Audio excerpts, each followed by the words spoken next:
Welcome back to Morning Trade Live.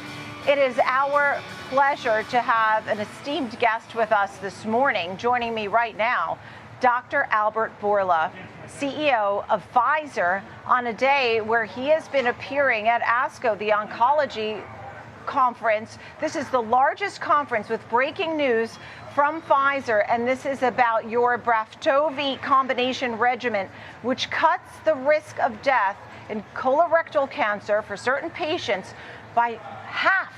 That's huge. Congratulations to you and your team on these phase 3 results, Dr. Bourla. Tell me a little bit about the Breakwater trial and this important day. It's a very important day, and I accept the congratulations on behalf of all the scientists, and congratulations also should go to the patients because they are the ones that will benefit. As many people know, colorectal cancer is a very important cancer. Actually, it is the third most common cancer among all of them, and it is the second killer in terms of cancer deaths. And not only that, but the incidence of this cancer is increasing the last several years significantly, particularly among younger people. So the news like the ones that we brought to the world today, that in a specific population of people that they have this colorectal cancer, we can cut the risk of death by half. It is dramatically improvement, and it is significant news. And we are very happy and proud. As you should be. You had noted that colorectal cancer had been growing at an alarming rate. In fact, back in December of 2024, you were the first and only company to have this particular kind of treatment, fast action, aggressively moved forward by the FDA because of its great need. You had noted that you had 13 phase 3 trials going on for Pfizer this year. It's been an exciting year in the battle in oncology, where really you've made an incredible transformation as COVID, and you solved the world's problems, at least in part, with COVID over a significant time during the pandemic, and now oncology in focus. Tell me more about the mechanisms of action, antibody drug conjugates, and also small molecules, bispecifics, why this now is moving forward, and the verification now that you'll get from the FDA based on what you've presented here today at ASCO, which is also going to be featured in medical journals and such. You're absolutely right, and we will now continue this effort. Cancer is a major unmet medical need.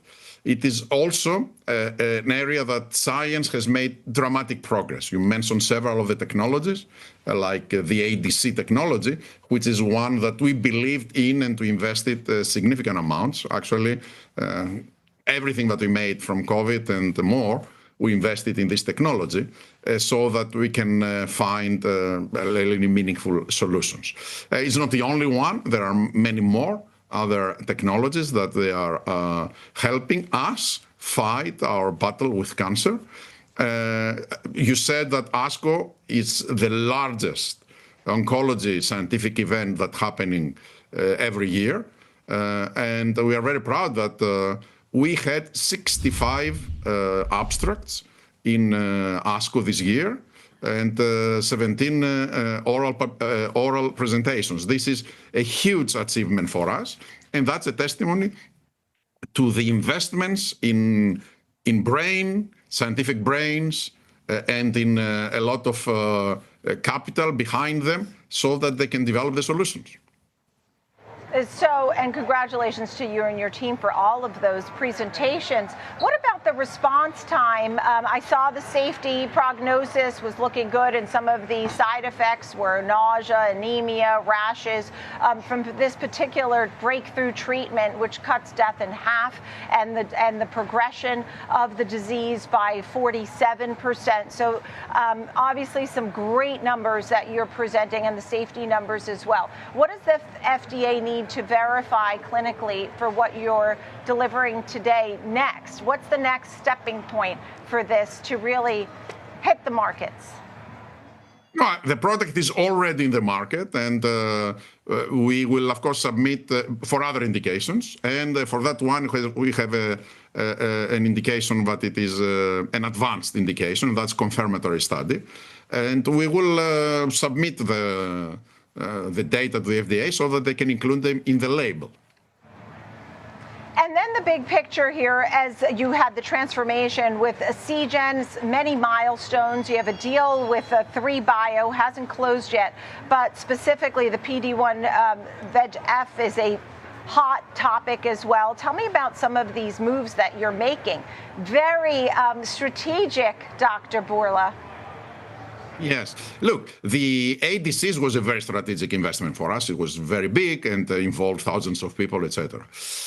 The PD-1 VEGF, it is also strategic for us. Of course, way smaller scale, and the technology also, of course, needs to be proven.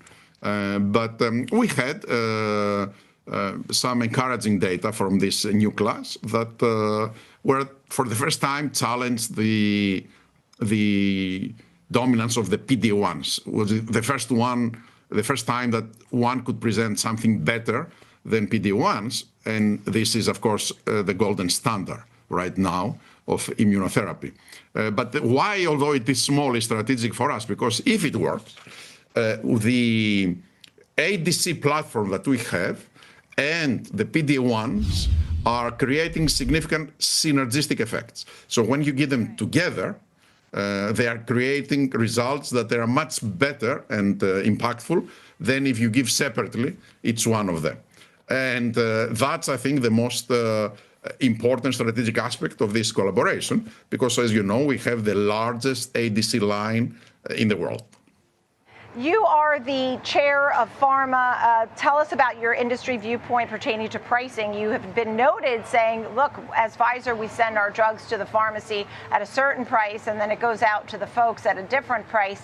And that's something that's a hot topic right now for folks. What's the latest or your point of view? You're right. And it's not much lower. It's half. So the real price is half of what, on average, of what patients may be charged. And the rebates that we give in Pfizer in the US is almost half, right? 50% of our gross sales go to rebates. So 50% of our gross price is the difference between gross and net price. So that's a very significant difference, and that needs to be addressed, because you cannot have someone that is in the middle, that has nothing to do with the development and the discovery and the manufacturing of the product, is just there in the middle, let's say, to absorbing such a huge, let's say, percentage. So, and also the other thing it is that the insurance company should implement into the medicines the same out-of-pocket practices that they're implementing in other forms of healthcare. For example, people are paying way more for their medicines out of pocket than they pay from their diagnostic tests. That's not right. Right. Okay. So something needs to change. That's your opinion there. And maybe I'll ask you a personal question, Dr. Albert Bourla. I've had COVID, tested positive 4 times. So I would think I was patient 0 practically in March of 2020. I'm a little nervous about the latest strain. Do you have any advice for me? Oh, the advice is to follow the instructions of your doctor. And we should all do that. They are the ones that they know what we have to do. We are monitoring the new wave. That's a wave that started, as always, this period of time in Asia. So it's not uncommon, this period of time, to have this wave in Asia. What looks like it is that the symptoms are way more severe. We had a lot of deaths in Singapore, a significant amount actually, and more severe symptoms. But the public should feel okay, because we are preparing for the fall-winter season in the US with the right vaccines, and I'm sure that they will be able to get the protection that they deserve. Well, we know Pfizer is a leader in oncology, immunology, cardiology, endocrinology, neurology, and more. And breaking news today here on our network, Dr. Albert Bourla from the American Society of Clinical Oncology conference, the largest oncology conference in the world.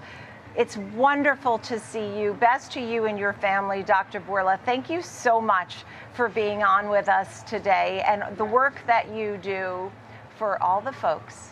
Thank you. Thank you, Nicole.